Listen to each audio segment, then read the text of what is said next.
読書は推し活。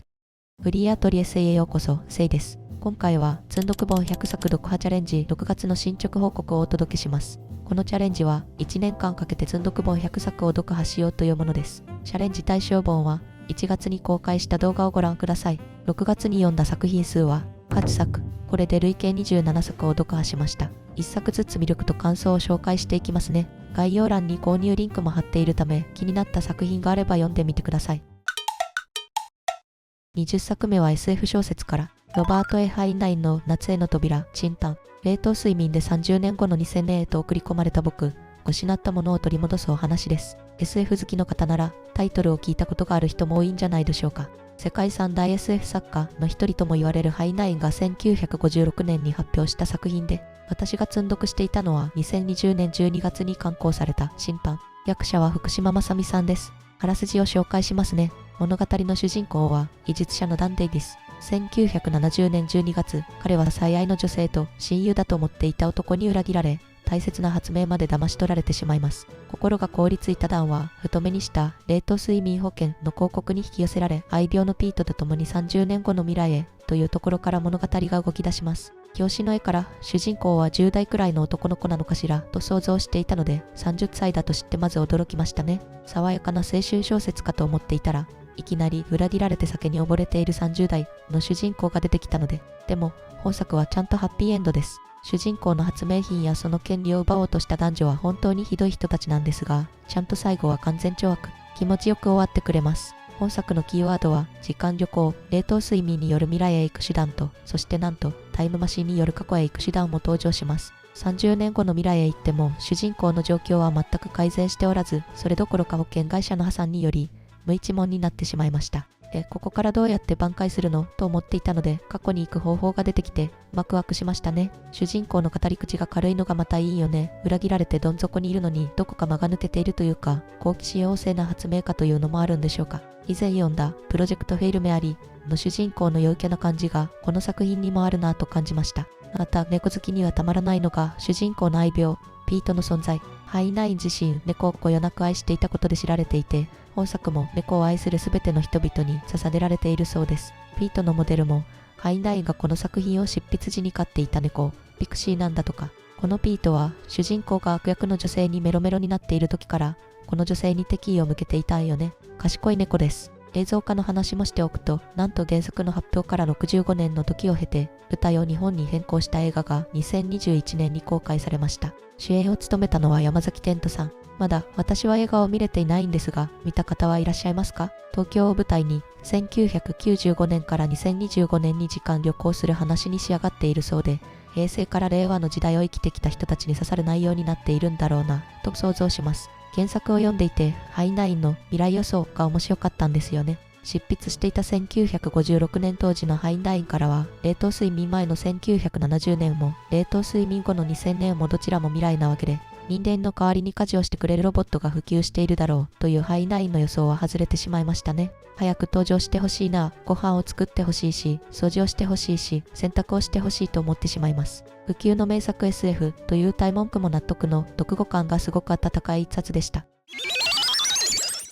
21作目はミステリー小説から、米沢ほのぶさんの可燃物です。米沢ほのぶさんといえば先月翌月に公開された映画国老女でも話題ですよね。こちらの映画も見に行きましたが、面白かったです。黒田官兵衛がまさかの探偵役になっている時代ミステリーでした。直木賞を受賞した国老女でますます注目が集まった米沢ほのぶさんが次に発表した単行本が本作、可燃物です。とはいえ、2020年から文芸誌で連載していた短編を集めた連作短編集のため、直木賞受賞後に書き始めたものではありません。しかし、これまでいろんなジャンルを書いてきた米沢さんにとって初めての警察小説ということで、米沢作品が気になっているという方は、ぜひお手に取ってみてください。主人公は、群馬県警捜査一課の桂警部。あらすじにはこうあります。余計なことは喋らない。上司から疎まれる。部下にも良い上司とは思われていない。しかし、捜査能力は卓越している。主人公の桂警部は決してとっつきやすい人ではないですし、ちょっとワンマン気質がある人なんですが、実力は折り紙付き。派手などんでん返しで見せるタイプというより、小さな違和感を一つ一つ積み重ねて真相にたどり着く正統派の本格ミステリーでした。全部で5編の短編が載っていて、スキー場での遭難事故や深夜の交通事故に隠された真相など、日常の延長線上にありそうな事件を地道な聞き込みと丁寧な推理で解き明かしていく構成になっています。探偵ものと違って関係者を集めた推理パートみたいなものはもちろんなく、リアルな警察の捜査ってこんな感じなんやろうなぁと想像することができました。でもただ地味では終わらず、各短編のタイトルを回収する仕掛けも用意されています。一番好みだったのは2作目の眠気ですね。強盗致傷事件の容疑者が交差点で車同士の事故を起こします。類似前科がある容疑者は高確率で犯人なんですが、証拠がありません。そこで被害者が危険運転をしていると証明できれば、そちらの罪で逮捕できるため、被害者が信号無視をしていたか、目撃情報を集め始めるという話です。刑事課と交通課の立場の違いなど、刑事物によくある組織のしがらみなども見えて、面白かったです。また、一番やるせなかったのは3作目の命の恩ですね。今回ばかりは桂警部活躍しないでと思ってしまいそうでした。気になった方はお手に取ってみてください。22作目は SF 小説から、ジョージ・オウェルの1984年です。翻訳は高橋和久さん。ディストピア小説の金字塔です。明るい話ではないと事前に分かってはいましたが、予想以上でしたね。希望が生まれたと思ったらことごとく破壊されていきました。暗い話は嫌という方にはおすすめできないんですが、でも世の中のことを考えるきっかけにはなると思いました。物語の舞台はオセアニア、ユーラシア、イスタシアという3つの超大国が絶えず戦争を続ける近未来。オセアニアではビッグブラザーを頂点とする党が絶対的な支配を敷いていて、主人公はそんな国の役人です。心理省の記録局というところに勤め、過去の新聞記事を党の都合のいいように書き換える仕事をしています。街を歩いていても、家の中にいても常にテレスクリーンで監視されていて、党に反感を抱いたとみなされるだけで思考犯罪を犯したことになり、捕まってしまいます。頭で考えていることなんて他人にわかるわけないじゃんと思うかもしれませんが、本当に思っているかどうかは関係ないんです。思っていたと党に判断されたらおしまいということです。もはや法律はない国に冤罪という言葉は存在しないんですね。そんな窮屈な生活を強いられる中、主人公はこっそりと日記を書き始めます。その最初の日付がタイトルにもある1984年4月4日です。主人公は綴ります。ビッグブラザーをやっつけろ。実在するかもしれない幻の地下勢力、ブラザー同盟に希望を託し、党への反乱を夢見ますが、ディストピア小説とはここまで厳しいものなのですね。主人公は途中、奔放な女性と恋に落ち、体制の反抗心を募らせていくんですが、二人は捕らえられてしまいます。捕らえられたことで分かっていく真実が本当に恐ろしかった。何も信じられないと思いました。私が一番絶望したのは、どうやっても戦争を止めることはできないという事実が判明した時ですね。超大国の3国は危機によって戦う敵を変えていて、国 A と同盟を結び、国 B と戦っていたはずなのに、翌日には国 B と同盟を結び、国 A と戦う、みたいなことを繰り返しています。つまり、3国とも戦争をしている状態こそ利点があって、もし戦争を止めたければ、自分の国のみならず3国すべてに反旗を翻さなければならないわけです。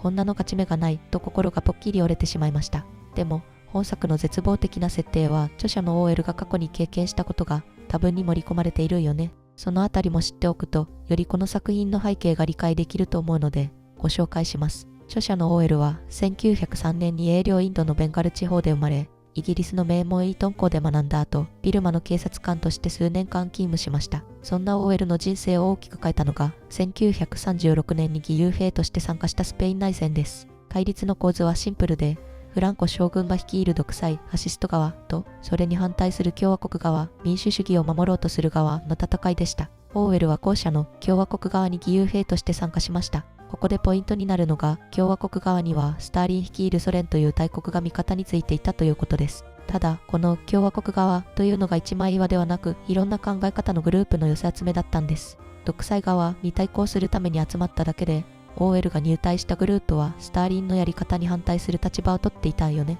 そして内戦が進む中で、ソ連に支援されているグループがどんどん力を強めていって、ある時、OL がいるグループは裏切り者だ、独裁側のスパイだというデマのようなレッテルを貼られて、弾圧を受けることになるんです。OL は命の危険を感じて、命からがらフランスへ逃げることになりました。つまり OL は敵だと思っていた相手ではなく、味方だったはずの人間から、期日をねじ曲げられて裏切り者扱いされるという恐怖を身をもって体験してしまったんですよね。この時の体験はカタルニア参加というルポルタージュにまとめられています。オーウェルのすごいところはファシズム、独裁主義だけでなくスターリン型の共産主義の実態も身をもって見てきたところなんです。歴史や事実は権力者の都合でいくらでも書き換えられる。この恐怖こそがそのまま1984年の世界見につながっていったと言われています。実際、作中の独裁者ビッグブラザーはスターリンを反体制組織のリーダーとされるゴールドスタインはトロツキーを想起させる人物造形になっています。オーウェルが実際に見たソ連の権力闘争が色濃く反映されているのがわかりますよね。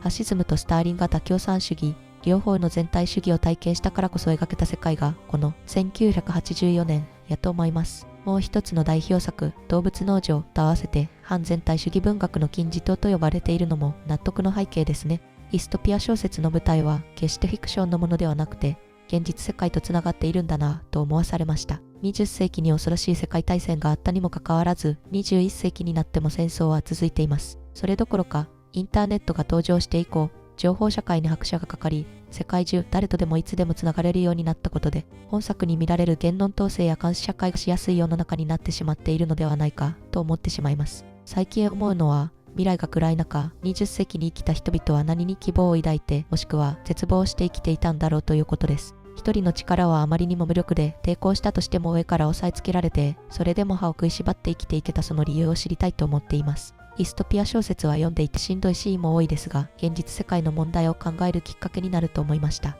マイケル・ラドフォードが監督をした映画もあって、原作にかなり忠実な作りらしいので、気になった方は小説と合わせてチェックしてみてください。23作目はミステリー小説から、ジョルジュ・シムノンのメグレット殺人者たちです。翻訳は長島隆三さん。私、本作を読んで初めてめぐれ警視シリーズの舞台がフランスであることを知りました。日本人にとっておなじみの名探偵コナンのめぐれ警部のモデルが、まさかフランス人だったとは気がついていないだけで、名探偵コナンの中にめぐれ警部のフランスネタが入っていたりするんでしょうか。まあ、それは置いておいて、本作は1947年に書かれた作品で、めぐれ警視シリーズ全体の中で29作目の長編小説です。探偵小説作家のトーマ・ナルスジャックがシリーズ中の最高傑作と激賞していることもあってか、川出処方新社が日本語版を刊行するにあたって記念すべき一冊目に選んだ作品です。原作から考えるとシリーズの途中から読み始めることになるんですが、全く違和感なく読むことができたため、めぐれ警視シリーズを何か一作読んでみたいという方におすすめです。本作を一言で言うと、謎の電話をかけ続けた男の正体を追うミステリーです。ある日、見知らぬ男から何度もめぐれの元に電話がかかってきます。命を狙われている、助けてほしい。めぐれは慌てて刑事を向かわせるんですが、その度に男はすでにいなくなっており、その夜、広場で男の死体が発見されます。本作は、とにかく物語の立ち上がりが早かったです。よく創作の指南書に、最初の一文はシーンの途中から始めろというものがありますが、そのお手本になる作品だと思いました。自分は命を狙われているという女性の話を聞いているめぐれ警視。そこにかかってくる、これまた命を狙われているという電話。目の前の女性のように尻滅裂な妄想か、単なるいたずらか、それとも本物の SOS か。冒頭からいきなり読者に謎が投げつけられるんです。面白かったのは、めぐれがこの正体不明の被害者にとことんこだわるところでした。検視にまで自ら立ち会って死者の胃の中身から手がかりを探すような地道な捜査の描写が続きます。書内でいつしか被害者がめぐれの死人と呼ばれるようになるくだりも、めぐれの執着ぶりが伝わってきて印象に残りました。犯人探しというより、この死者は誰だったのか、なぜ追われ、なぜ殺害されたのかを突き止めていく過程そのものが物語の中心になっている感じでした。米沢ほのぶさんの可燃物に続いての警察小説でしたが、地道な捜査が癖になりますね。探偵小説は一人の天才によるワンマンショーというイメージですが、警察小説はチームワークが要だなぁと感じました。めぐれの部下とその妻が捜査のためにある芝居をする設定はユーモアがあるなぁと薬としましたし、国家警察のコロンバニ警視とのやりとりでは互いに譲らぬ攻防で良きライバル関係なんだなと理解することができました。フランスには大別してパリ警視庁と国家警察総局の2つがあるそうで、このあたりのことは役者後書きや長島隆三さんが解説しているため、本文と合わせてご覧ください。物語の最後はネタバレになるので言いませんが、ちょっと心温まる展開もあり、めぐれ警視がすっかり大好きになりました。著者のジョルジュ・シムノンは生涯300作以上を書いた多作家で、めぐれシリーズはほとんど毎月1冊書いていたそうです。プロットを考えて、本文を書いて、遂行をして、それを毎月、シムノンの頭の中は一体どうなっていたんでしょうか。めぐれ警視シリーズは映像化も多数されていて、2016年にはイギリスで、ミスター・ビーンなどで知られるローワー・アトキンソンがコメディを封印し、シリアスで渋いめぐれを演じたことで大きな話題となりました。映像化との違いを比べながら読むのも面白そうですね。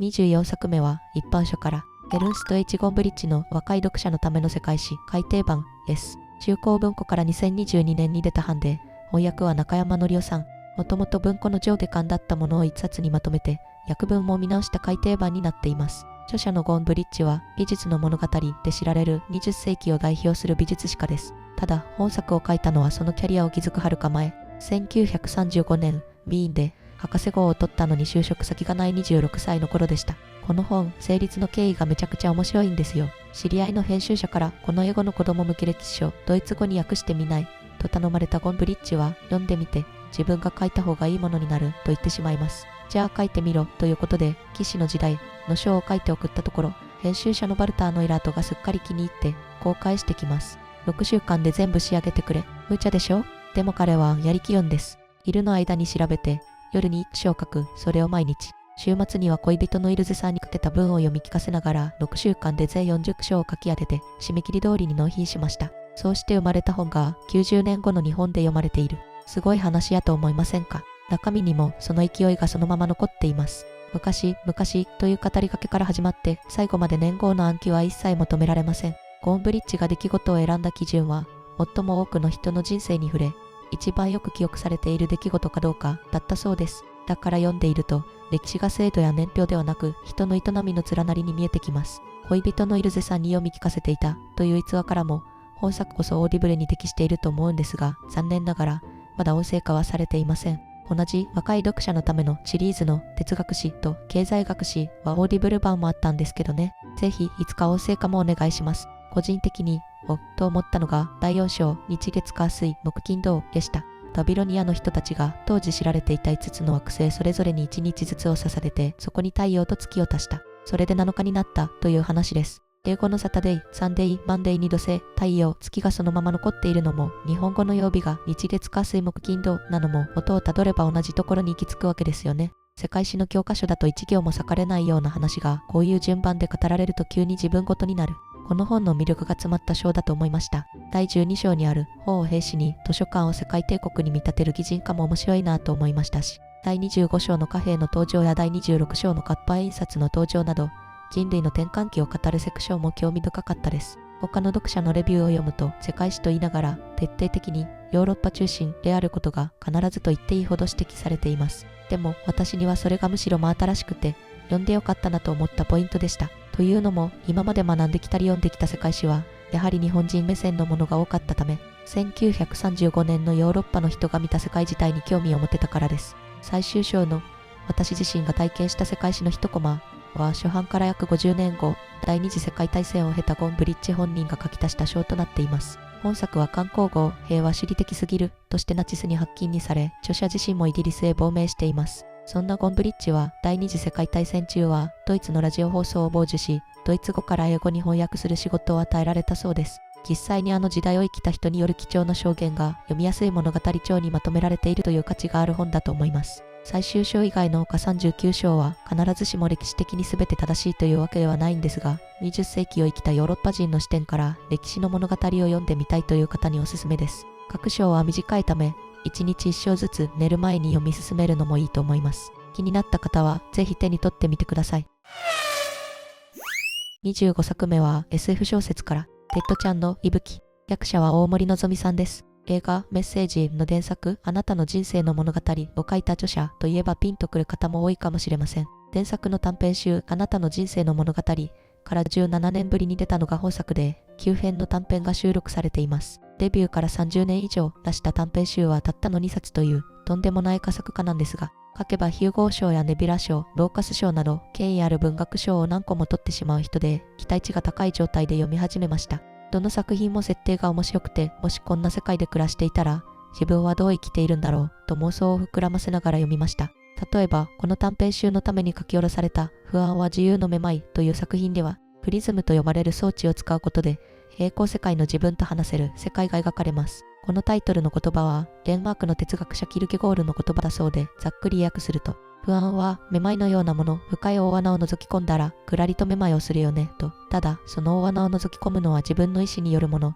だから、不安は自由意志によって引き起こされるめまいなんだよ。みたいな話です。本作に限らず、自由意志をテーマに置いた作品がいくつか書かれていて、興味深いなと思いました。短編、不安は自由のめまいの中でも、このプリズムを使うかどうかは、その人の意志次第ないよね。平行世界はずっと存在するわけではなくて、プリズムを起動した瞬間から世界が分かれ始めるから、起動すると選択した時点で、自分の運命だけでなく他の人の人生にも影響を与えているかもしれない。傾向世界の自分の方が成功しているけど、その幸運を自分の世界に持ってくることもできなくて嫉妬したり。そんな世界であなたはプリズムを起動しますか？私だったら、やはり起動しちゃうと思います。例えば、高校、大学などの進路や就職先など、自分とは違う選択をしたらどんな人生になっていたのか気になるから。この短編が面白かったのは、視点主となる人たちが決して善人ではないということですね。考えさせられる設定の上に、ちゃんと登場人物の物語も乗っかっていて、一気読みしました。他にも面白かったのは、ソフトウェアオブジェクトのライフサイクル。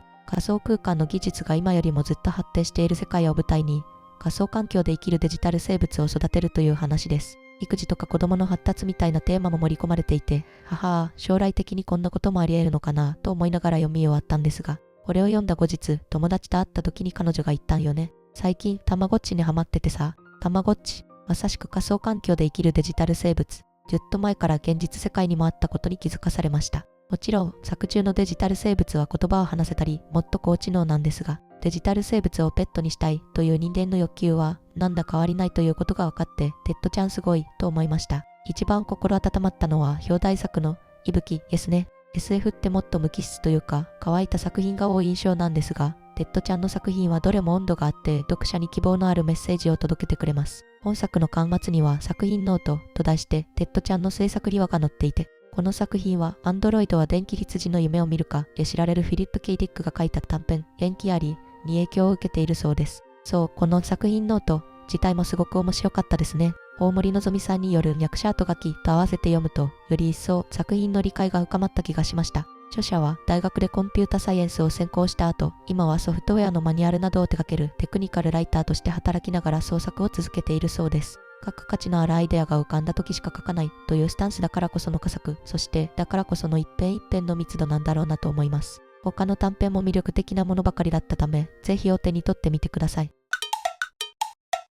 26作目はミステリー小説から山田風太郎の眼中の悪魔本格編山田風太郎ミステリー傑作聖一です。公文社文庫から出ている山田風太郎のミステリー短編中編を集めた全10巻シリーズの第1弾で、本格ミステリー短編9作と中編誰にもできる殺人の計10作が収録されています。山田風太郎といえば、甲賀忍法帳をはじめとする忍法帳シリーズで有名な時代小説作家というイメージが強い方も多いんじゃないかなと思います。私もそうでした。でも実は山田風太郎のデビューはミステリー作家としてなんですよね。1947年、東京医科大学に在学中に探偵小説誌宝石の検証に応募したダルマ峠の事件が入選してデビュー。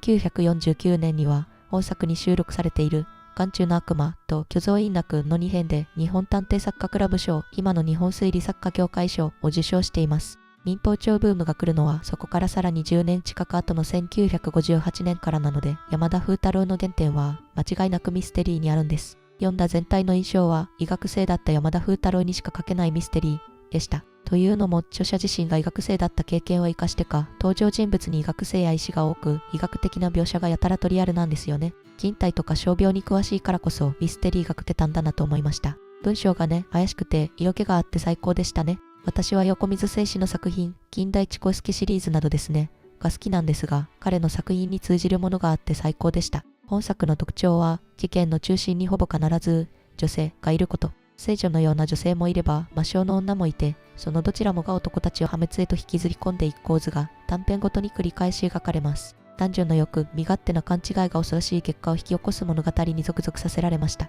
個人的に好きだったのは、図式の悪霊ですね。ある豪華な当主夫人が殺害された事件で、第一発見者の医学士のところに、彼の恩師と夫人の実の娘と夫人の義理の息子がやってくるところから物語は始まります。当初、義理の息子が捕まりましたが、現代医学でいう統合失調症と診断され、釈放されていました。そんな3人がなぜ第一発見者のもとを訪れたのか、それはある手記を持ってきたというのです。旧家で巻き起こる人間の欲と欲がぶつかる事件、ちゃんと最後にはカタルシスも用意されていて、読後感も良かったです。旧家の印象に恋愛要素が絡むミステリーが好きなんですよね。今年10月に公開予定の映画、八つ墓村も楽しみだな。あと、面白かったのは、黄色い下宿人ですね。これはなんと、シャーロック・ホームズとイギリスに留学していた夏目漱石が出会っていたという、突拍子もない設定の話です。少し前に小説家航路の動画を作るために夏目漱石の人生について調べていました。その時に夏目漱石に個人事業をつけていたクレイグ博士という人がいたことを知ったんですよね。この短編では夏目漱石が登場する前にクレイグ博士の名前が出てきて、まさかと思ったら、なんと夏目漱石も登場するという驚きの展開。胃が弱いというエピソードや、いい下宿屋を求めて引っ越しを繰り返していたり、留学したものの大学にも行かず本の虫になっていたりしているエピソードなどにつながる描写がたくさん出てきて、それ知ってるとミステリーじゃないところで面白がっていました。山田風太郎の遊び心も存分に味わえる一点です。この作品集の中で一番長い中編、誰にもできる殺人も読み応えたっぷりで、ボロアパート、人間層を舞台に、住人たちが次々と殺人を重ねていく連鎖式の構成です。途中で前にあった短編、笛を吹く犯罪の語り手も同じアパートに住んでいたことが分かったときは、思わず、わーと簡単の声を漏らしましたね。ぜひ、中編、誰にもできる殺人を読む前に、短編、笛を吹く犯罪も読んでみてください。民法帳しか知らなかったという方にも手に取ってほしいですし、横溝正史や江戸川乱歩が好きな方にはきっと刺さると思います。全10巻のシリーズということで、また時間を見つけて残りの9巻の作品集も読み進めたいと思います。27作目は歴史小説から、西小一郎さんの玉兎の望みです。江戸時代、琵琶湖の北にあった国友村が舞台です。鉄砲を幕府に収めることを生業にしている鉄砲鍛冶たちが集まるこの村で、冷やかじの東兵衛は、思いを寄せる人の身売りすら止められないほどの貧困にあえいでいました。というのも、幕府から定期的な依頼はあるものの、報酬の半分を年寄り4家が独占しているため、それ以外の40軒の人たちは少ない取り分で生きるしかなかったからです。本作はそんなギリギリの生活をしている東兵衛が一年発起し、後に一貫祭の号を賜るまでの人生を描いた長編です。第7回小説現代長編新人賞の受賞作で、著者はこの作品と同時期に書いた無名の虎、第4回朝日時代小説大賞も受賞し、2作同時受賞という華々しいデビューを飾った方なんですよね。翌2013年には、同じ2作で第2回歴史時代作家クラブ賞新人賞まで受賞しているので、デビュー時点での評価の高さが伝わってきます。著者の経歴もなかなかドラマチックです。広告制作会社を起業するも廃業。47歳を過ぎての再就職も断念して小説家を志したそうです。最初は江戸川乱歩賞などミステリーや恋愛小説の新人賞に10年余り挑戦し続けたものの落選続きで、歴史時代小説に方向転換、独学で2年間執筆に打ち込み、2011年にこれが最後と書いた長編2作が翌年揃って新人賞を受賞したというやから粘り強さが半端やないです。さて、この東兵衛、架空の人物ではなく、実際の発明家、国友一貫斎がモデルなんです。江戸のダ・ヴィンチとも呼ばれる人で、日本で初めて火を使わない鉄砲、気砲を作ったり、自作の望遠鏡を用いて天体観測を行いました。月のクレーターや木星の衛星を観測し、太陽黒点の連続観測を216回も行った日本人初の記録まで残しています。物語は冬、春、夏、秋という章立てで進んでいく構成で、冬、春の章は一貫斎の恋に、夏、秋の章は一貫斎の発明に重きを置いていました。個人的に言うと、春の章の後ろから2番目、第12節のラストが感情のピークだったかなと思います。発明パートは前半ほど一貫斎にピンチがなくて、ただこの人のどんなことを成し遂げたのかを知るうんちく部分が強かったかなと。でも全体としては完成度が高かったですし、これがデビュー作と考えるとすごいなと感服しました。タイトルの回収も良かったですね。一貫斎と思い人の鞘をつなぐ空に浮かぶ月の別名が玉兎。そして一貫斎が発明し、故郷の村人たちの懐を潤すことにつながった気泡は村の望み。こういった発明、一貫斎を象徴する2つの要素がタイトルにも込められていたよね。技術によって世界を変えようとする姿は今の時代にも通じるものがあると思います。ぜひ気になった方は読んでみてください。